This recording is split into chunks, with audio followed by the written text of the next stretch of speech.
And hello, movie lovers, and welcome to the show. With me, I have Christopher Minori here with me. He just wrote a brand new book for kids, believe it or not. And it's actually the Penny Dreadful books. And I'm just gonna say, it's very intriguing. I read a couple of pages myself. It's really good. I definitely recommend that you pick it up on Amazon. You can find the show notes and everything below on where you can pick that up at. So, with further ado, let's get on with the interview. I'm excited to have Christopher here promoting his book. So, let's do it.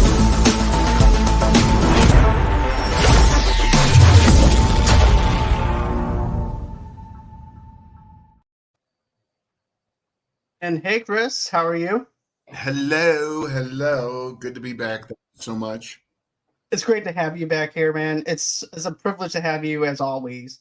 And over the years, we've been very close friends, and I couldn't ask for a better friend and everything for you to be able to be doing this Oh, that's interview. just sweet.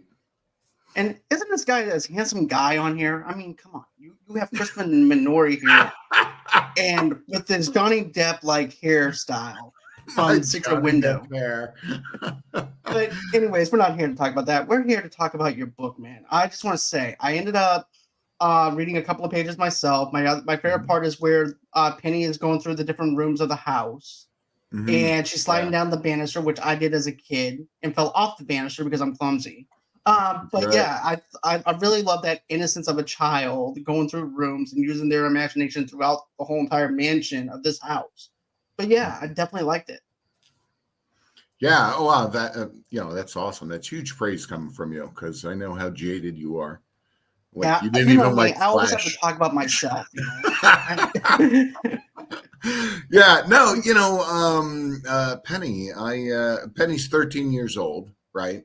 She lives. Her parents run away, and so she lives. She winds up living with her grandmother, who Granny Brasso, who has her. I think her left hand is encased in brass, and she lives in her grandmother's house, which is full, just hundreds and hundreds of rooms, and but all the rooms on one floor, on the third floor, are locked. And as she starts getting more interested in it and messing around, and finally gets into one, realizes that the all of the rooms on the third floor they're portals through time. And so, yeah, I love that idea. When I was a kid, my grandmother's house in Brooklyn, it just seemed gigantic to me, huge. And they had like 3, 4, 5 floors, I don't know, tons. And if you've ever seen houses in New York, the old style houses, Yeah, they're like, you'll go to one floor and there's like half a door there, and then you'll go to another one and there's 2.5 duplex. doors, and it's just bizarre the way they're set up. And that's how I imagined Penny's house being. And of course, I'm a huge Doctor Who fan, and Doctor Who introduced me and got me into this obsession with time travel. And the Doctor features quite a bit in this book. And I always wanted to write a time travel book, and so I'm so excited that I got to do one, and something that more than just kind of my usual fans can read. Now, speaking of your usual fans and everything, I know that you're an adult author. And I know that all of a sudden now you made the switch to doing a young adult's book. Mhm. And I was just curious about where that originated from, and also too, what was the challenges of you having to go from a book for adults to quickly having to try and figure out a way to really dive into the world of the young adults. Yeah. So, uh, you're right. I'm primarily an adult author. I did very well with a play, Texas Chainsaw Musical, that some theaters have shoot 40 gallons of blood a night during that show, and then of course I have this big series that is about this banished demon from hell stuck on Earth. That's basically a detective series, and very this is extremely different from all of that stuff, right? Because as an adult author, I don't hold back. I mean, even when you interview me, when we do shows together, normally I'm cursing up a storm. I'm just I don't know what saying you're the most talking about. outlandish stuff. But with this one, so my my wife discovered, we won't go too much into it, but discovered that she had a family she was unaware of after a DNA test. And one of the great things we got out of that new family was her awesome brother Joe and sister-in-law Andrea, and their two amazing nieces, Tessa and Talia, who I dedicate this book to. And they were, I think when we met them, they were 10 or 11 and huge readers. I mean, just big readers. And so they found out I was an author and they were like, "Oh, Uncle Chris, we want to read your stuff. We want to read your stuff." And I'm like, "Absolutely not. No, you cannot read a single word I have laid down in print." And so I wrote this book because I wanted to write something that they could read, right? And that's honestly where I had the idea for Penny Dreadful came around, almost 15 years ago, but it was much darker, and it was an adult spoof on children's stories, right? And it was about this girl who traveled through time and lived in this house, and she was a young girl and she traveled through time, but she caused all these horrible things, right? Like she caused Lincoln to die accidentally, right, by getting shot in the theater, right? I think John Wilkes Booth was going to kill someone else and she nudges him and he winds up killing Lincoln instead, and stuff like that. It was horrible stuff. Unusual stuff, right? But then when I met them and they wanted to read something that I had done, I went back to that kind of concept and I thought, okay, I could do this, but I got to make it a little more positive. I've got to not do, you say, what's different about it? Well, I couldn't curse, right? I obviously I couldn't do that. I didn't want to shy away from things like violence, right? Because especially these days, kids deal with violence. Violence is in all the time, the school shootings and all that shit. It's there. And to hold back from that in a children's book for someone who's like a tween, right, I think it's cheating. I think it's talking down to them. And I didn't want to talk down to them.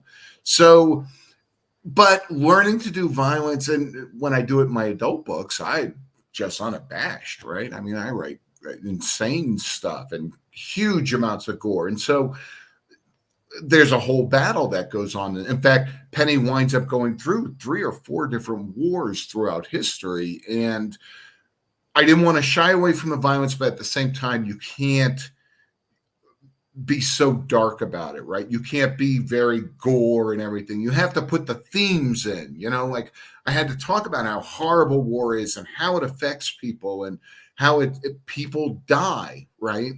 But I still had to hold back. And so it's now that Penny's out, I'm writing a new book back in my Banished Demon series, and it's just such a huge difference. Like to be able, it's almost a breath of fresh air to be able to just go and now I know this book is so over the top with violence and sex and all this, cursing, and it's just Right.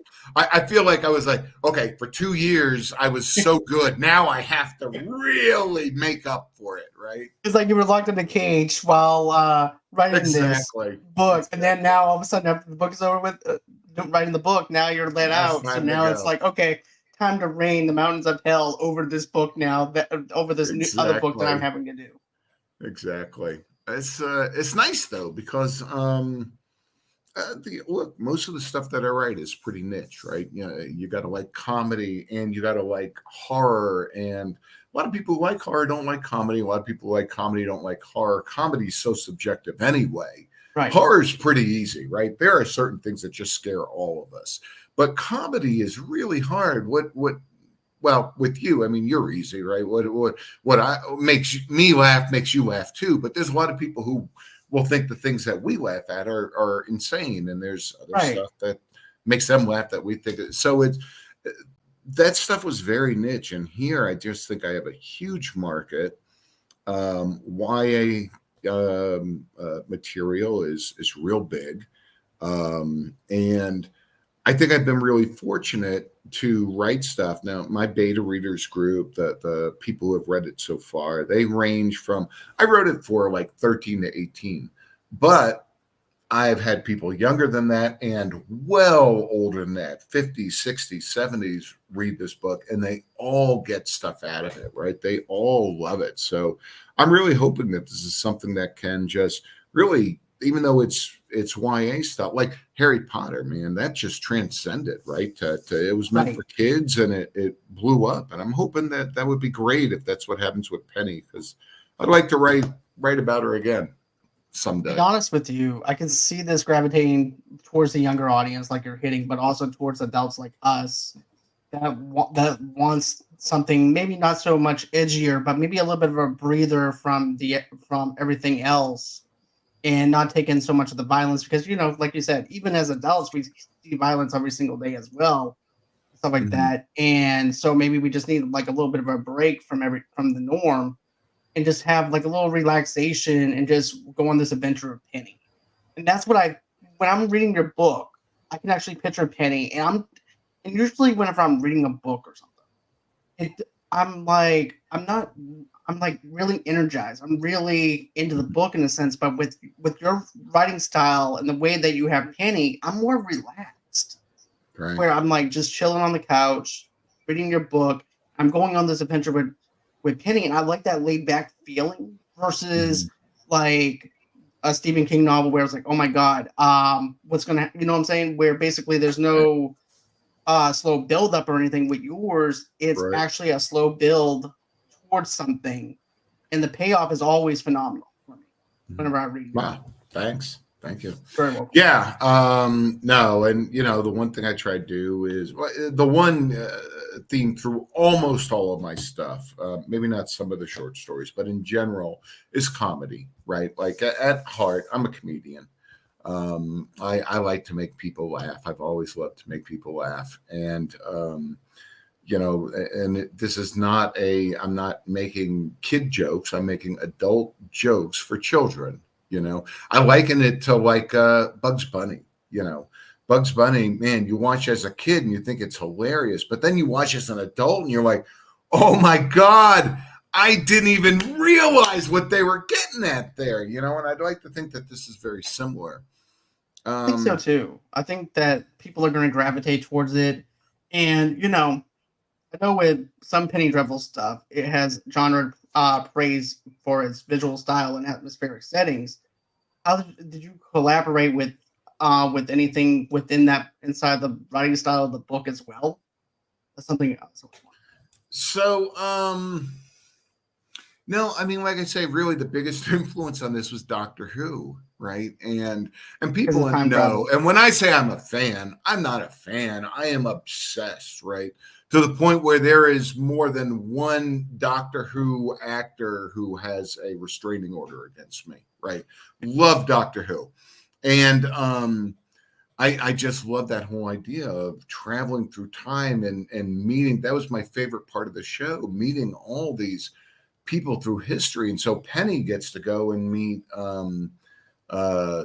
Lincoln, right, and Napoleon, and rides on the Titanic, and Blackbeard, my favorite character in the whole book, right, meets Blackbeard. And so no, I mean, that was really it. It was the whole idea. I had always wanted to do this time travel thing, but I just never knew how to do it. And everything I always thought of was too Doctor Who-ish, right? Like, oh, they jump in a phone booth, or they do that, or they do this. So the idea of a little bit too you just complex. pop in a room and you go someplace and you have no idea where you're going, right? And like I said, the Doctor Penny is a Doctor Who fan, and so there are a few bits where she talks about the Doctor and why he does what he does, and how he does what he does. And so it's a recurring theme, kind of.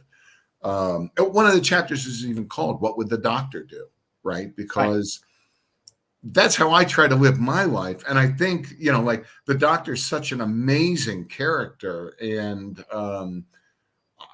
everybody should be like the doctor. This guy, he sees this horrible monster and he thinks, hey, how are you? Are you okay? You know, nothing is ugly to him. It's just another character. It's just another species. And he takes it that way until you show him otherwise, or her, depending on which season you're in. And I wanted to make Penny that same character, you know, that no matter where she went, it was always about connections. You know, it was always about who you were and how can I help you? Are you in trouble? How can I help you? Penny's an amazing kid.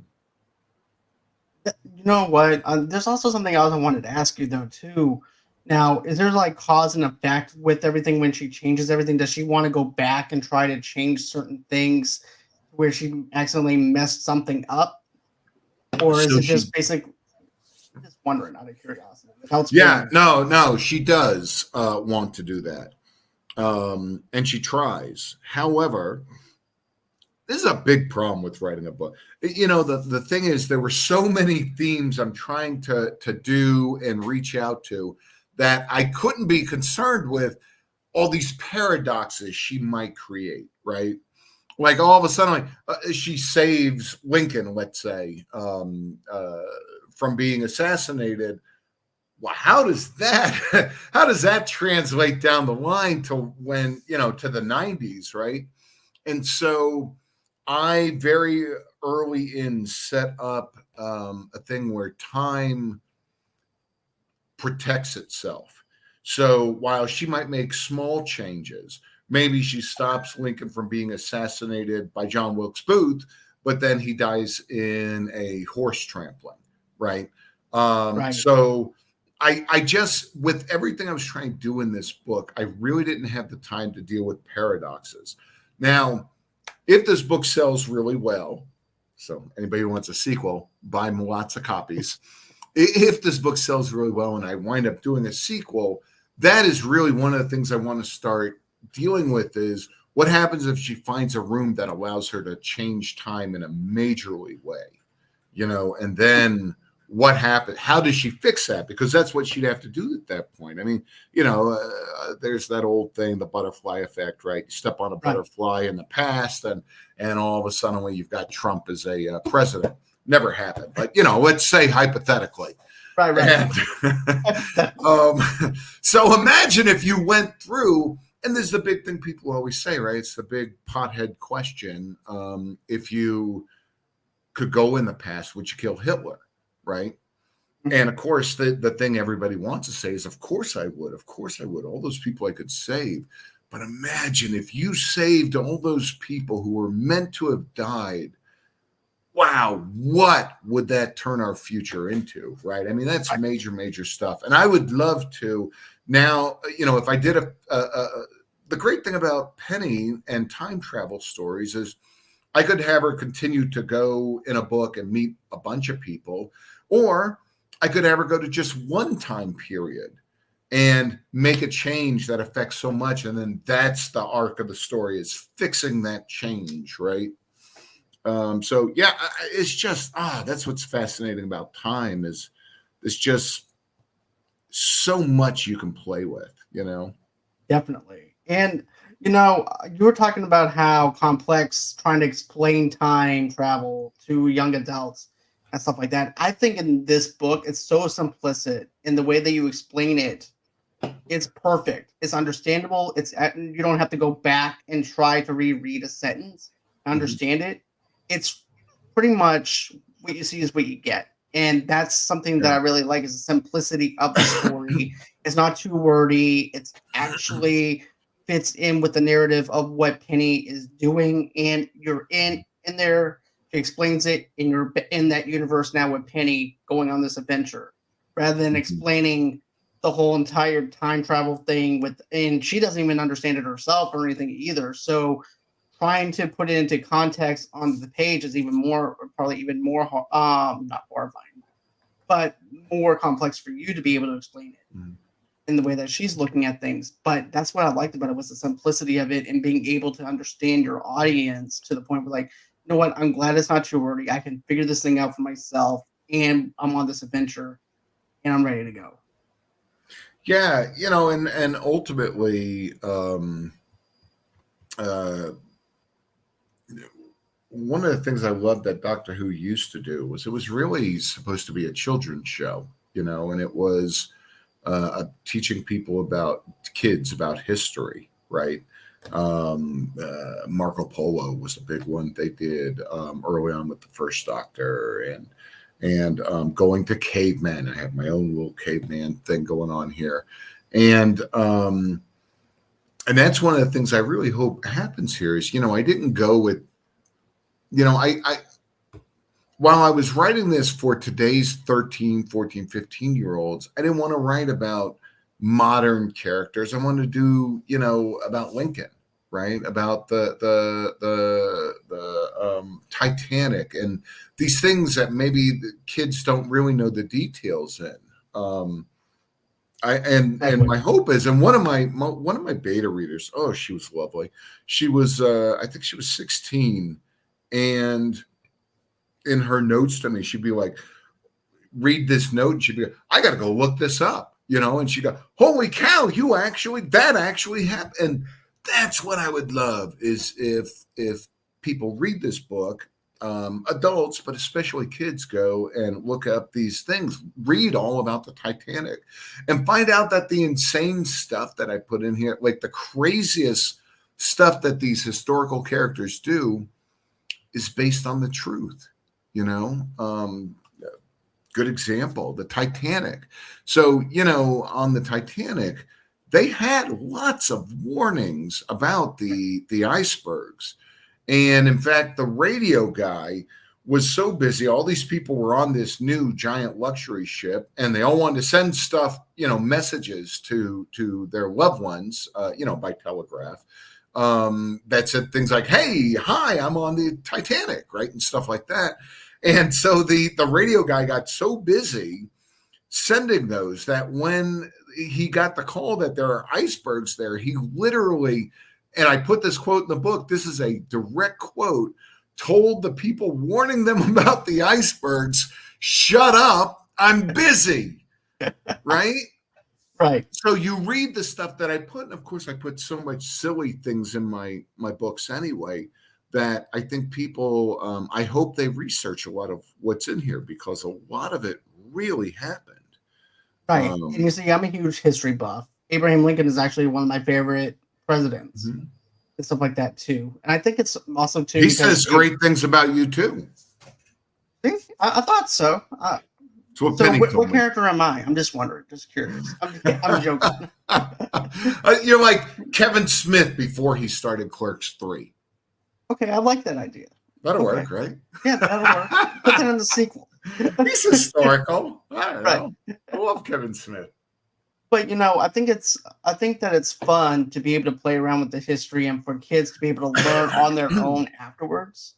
I think that's a beautiful thing that you have going here, where you're basically having a history lesson with Penny, but it's a little bit different because she's changing up the time. But you're also introducing them into something where they might want to research the Titanic, Abraham Lincoln, even some pirate stuff too, and I think that's fantastic to be able to have that in a book, because it's rare today that you see that where it's like, oh, okay, I read this in Christopher Minori's book, or I read this in a book, and I want to research this now. And that's how I became obsessed with like the Titanic, was because my third grade teacher, for example, read us a story about one of the passengers on the Titanic.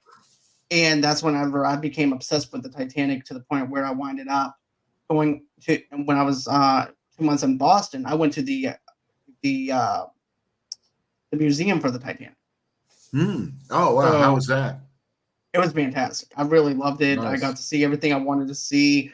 But yeah, that's what I'm talking about, how inspiring it is for you to be able to have that, where kids want to go out and basically not only support you, but also support history.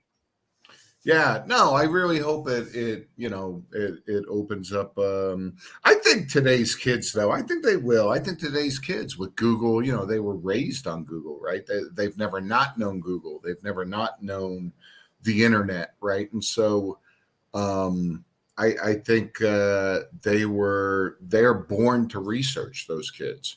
And so I think they will just naturally go like that one beta reader I had, right? They are just naturally born to go and look stuff up when they have any sort of question about it. And I that's fantastic. I wish we had that as a kid, you know.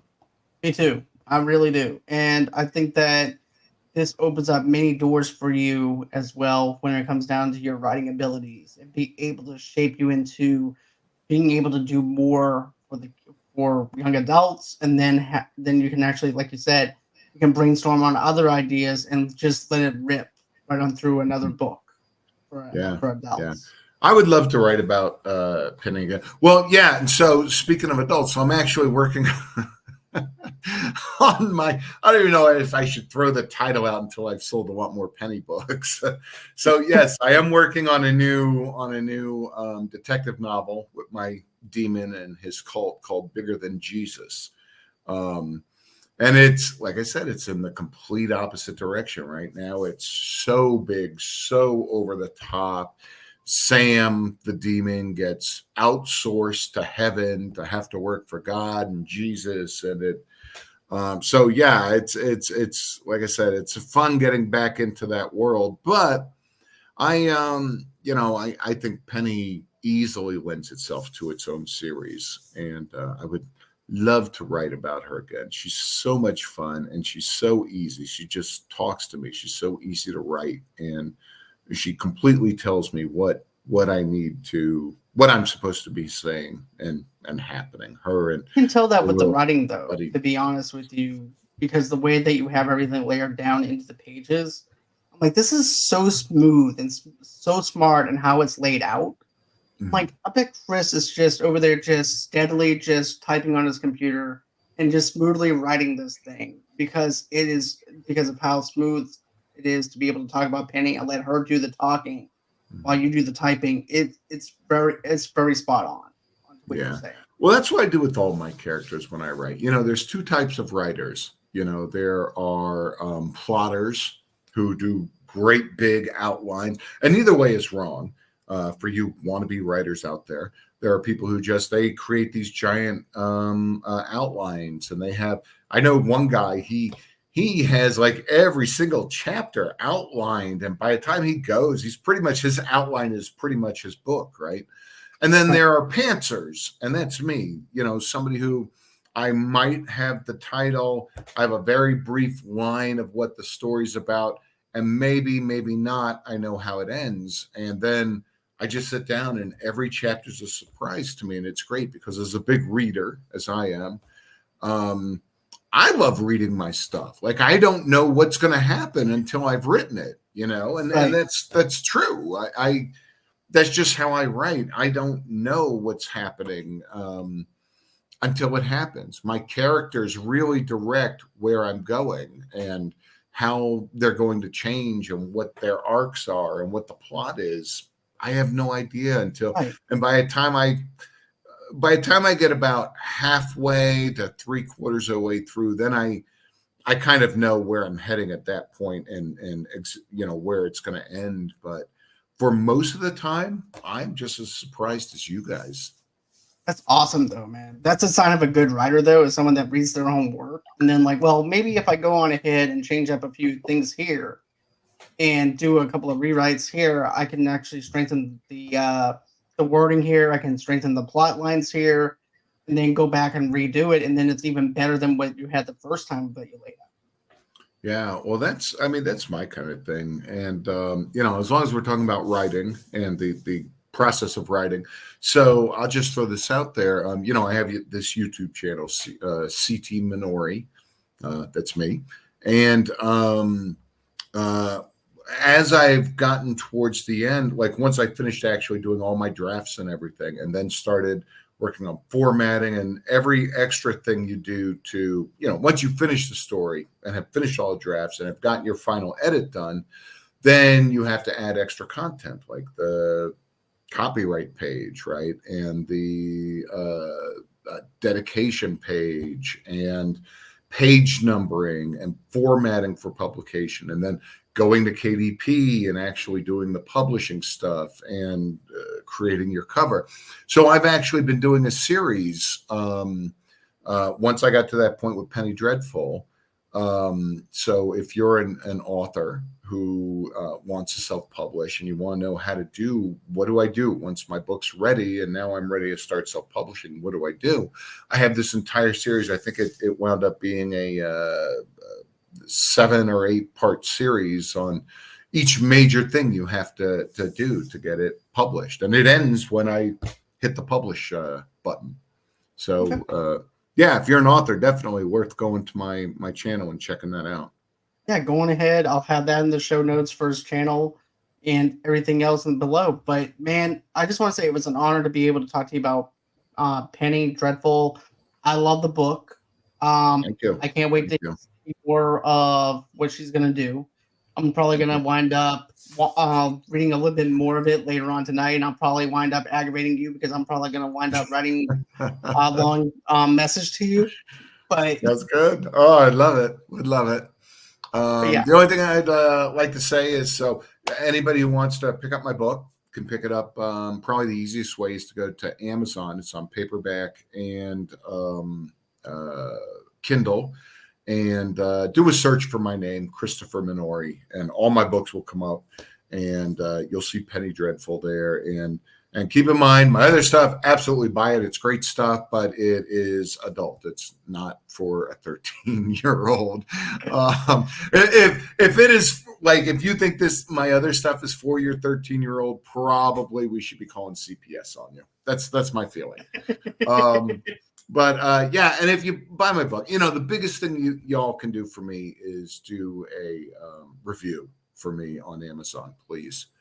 And the last thing I'll say is, for those of you who don't like to actually read, you love fiction, but you don't like to read, I'm currently, Penny Dreadful is being produced on Audible. So if you're an Audible person, you like audiobooks, I would say probably within the next, hopefully 2 months, you'll be able to pick up Penny Dreadful on Audible. matter of fact, I actually did a little research while you were talking about that. It's actually right here. There it is. Thank you. You're very welcome. Look at that. Look at that cover. Oh, Penny. Oh, what? Penny is your average teenager. What? This sounds so good. I gotta read the this. artwork is so amazing. I just want to say this. I really love the artwork for this. It has that 1970s, 80s kind of vibe to it, and has that little throwback to the old movies and stuff like that. That's something I really. So I'm gonna throw out some kudos to my cover book artist, Bron Johnson. He's a guy. I live in Panama, and I had clip art that I had found that gave me the idea of kind of how I thought the cover should look, and I went and I got I did some AI art on it to look, and I posted all this stuff, and people were like, "Oh yeah, this is good, this is good."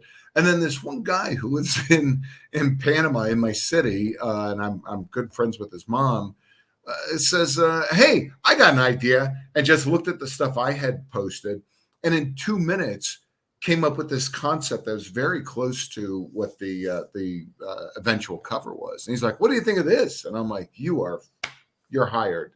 I almost cursed. You're hired. This is amazing. So Bron Johnson, man, if you're an artist, there's a ton of ways to get in touch with me, and you can find me. Do CT Minori across the internet. You're going to find me in one of my social media. Reach out to me, and I will hook you up with this guy because he is a brilliant artist. I really like it. I really love the artwork with it. It has this girl looking into the door. Has this, I want to say, basically like a little girl playing hopscotch in a sense. Yeah. And that's the vibe I get from it.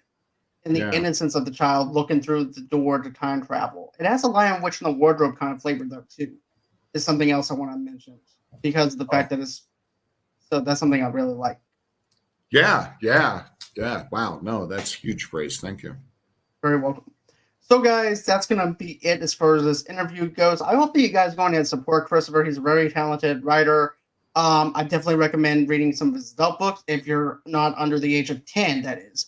But but if you're someone like me who read Stephen King at age 12, it might be your thing. But but anyways, Chris, it's always a pleasure to have you on here. Yes, man. I I really love being on enjoyed your talking show. with you. Thank you. Very welcome.